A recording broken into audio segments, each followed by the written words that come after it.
Good morning, everyone. At the beginning of this week's Torah portion, God reiterates the promise that I will take the Jewish people out of slavery.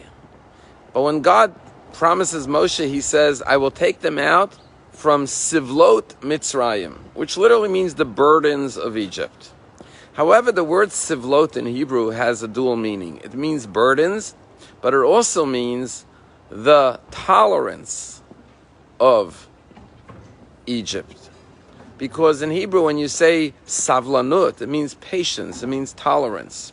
Why? Because when you tolerate something, you're carrying a burden of tolerating whatever it is that you're carrying. And here, the Torah is teaching us a deep psychological insight into freedom. The Torah is saying that the first step in freedom is not the physical freedom, but it's a psychological mind shift in saying, I will no longer tolerate and accept these circumstances. Because human nature is when we're in situations that are oppressive, we acclimate and begin to adjust and accept the status quo. That's why people in abusive relationships many times don't leave, because they've come to accept, to tolerate the burden. And therefore, the Jewish people, after hundreds of years of slavery, had begun accepting their plight and thinking that it was normal. And therefore, God says, I have to first take them out from tolerating this circumstance, to be able to rise up and say, this is no longer acceptable, we will go free. The Ibn Ezra explains that why was it that Moshe Rabbeinu had to be raised in a palace as a prince, rather than amongst the Jewish Hebrew slave community? And Ibn Ezra says because had he been raised in a home of slavery, he would have grown up like everyone else, accepting it and tolerating it. And therefore he had to grow up as a free person, as a prince in the palace, so that he had a mindset of freedom and was able to look at the circumstances, at the plight of the Jews, and say, I will no longer accept this. This is injustice. I will stand up and fight against it for my freedom.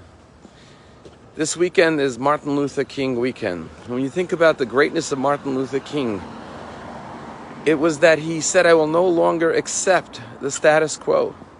I will no longer tolerate the way our community is being treated, not given equal rights, not being treated with the dignity that every human being deserves.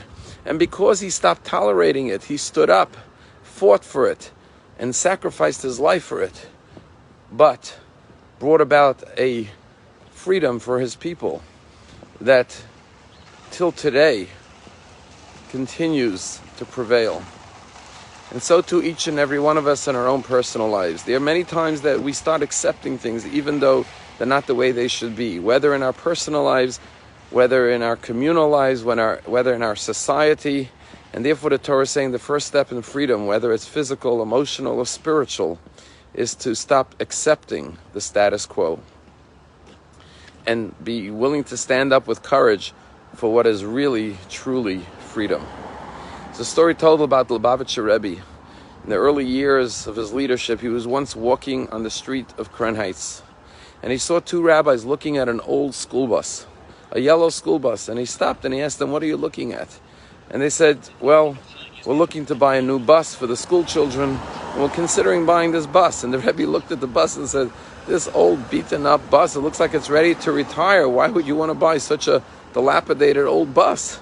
And the rabbi said, because that's what we could afford. It works with the budget that we have to buy a bus.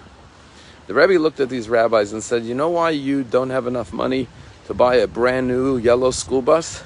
It's because in your minds you think that it's acceptable for children to go to school on this old bus. If you believe that children deserve something better, you would have the money for it. Let us remember